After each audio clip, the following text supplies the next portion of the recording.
there guys, welcome back to my channel. Today we're going to talk about evolution trees. Which one should you do and why?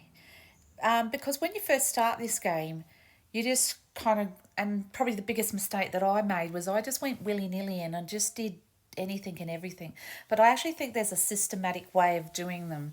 So I'm going to go through with you the best way to actually do your evolution trees, and also remembering that I'm not spending any money on this at all. I have not spent any money on this game, but I lied. It was just $7.99 for one extra worker ant, and that is all I've spent on this game. I should have just not spent anything, but I did sneakily buy that one.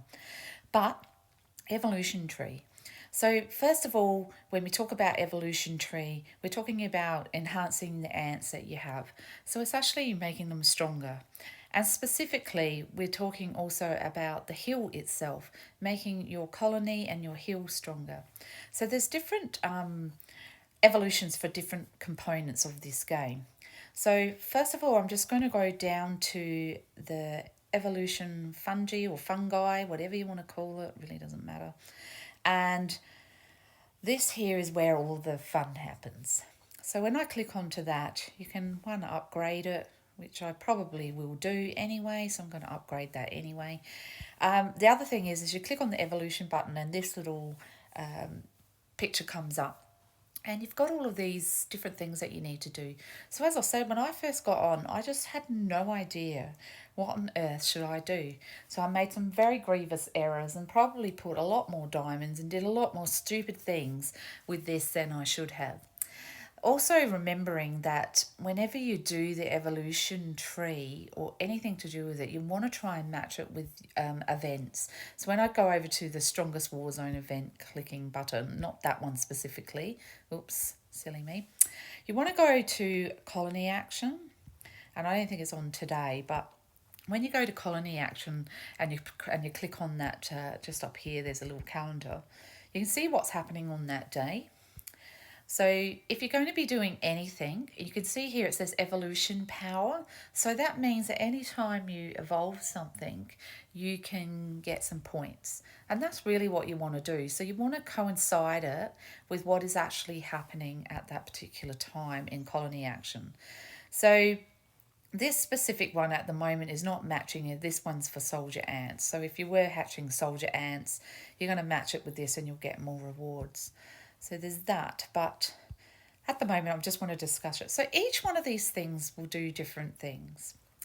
So my main way that I think is the most efficient and the best way to develop your hill strong and fast is to do it in basically 4 parts.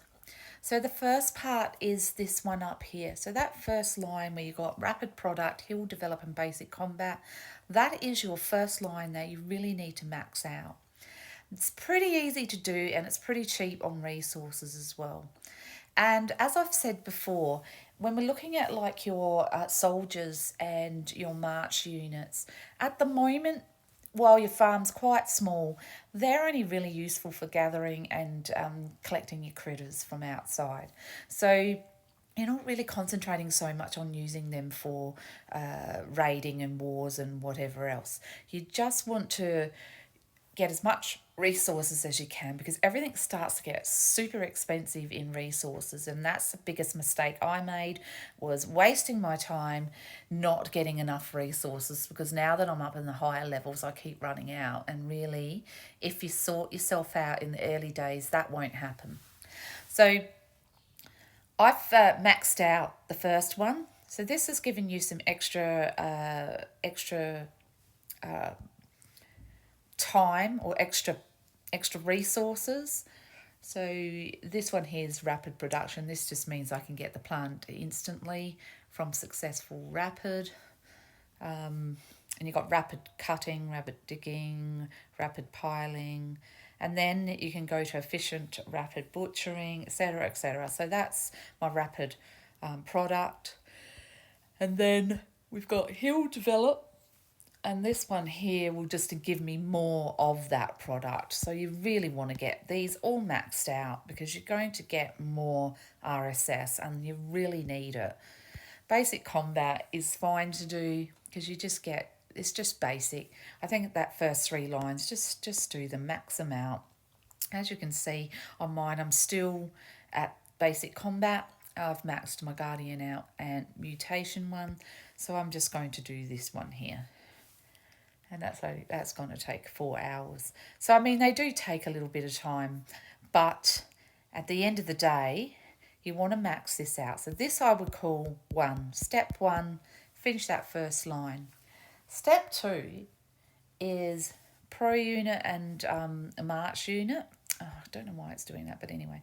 So on this line here, you've got march unit 1 and pro unit. So pro unit I would concentrate on first till you get to your secondary leadership, and then I would do the same for the march unit.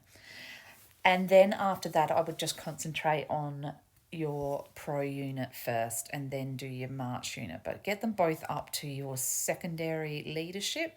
It'll just give you a little bit more power. I don't do basic military and soldier healing just yet. Once I've done my pro and march units, I concentrate on shooter ant and guardian ant. So 1, and then pro unit, march unit 2, guardian and shooter ant 3. And then after that, I would do my soldier healing and basic military. And in the interim, and this is the whole thing, a lot of things can be cheap. So doing some of these other ones in the middle of some of your long ones is a good idea. So basically, if you're online, then do the ones that don't take much time. And if you have to go off to work or whatever and you've got something that's going to take 8 hours, we'll do that evolution while you're at work, because then you're not wasting any time. So that's my advice on the evolution fungi or fungi, whatever you want to call it.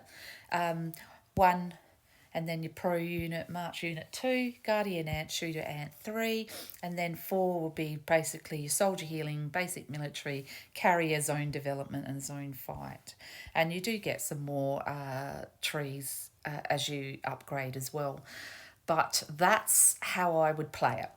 So I hope that helps you understand and probably navigate the fungi, evolution fungi, because it can get a little bit like confusing as to what you want to do. And if you're just doing a little bit here and a little bit there, you just get nowhere. All right, take care, guys. Thanks again for watching. Bye.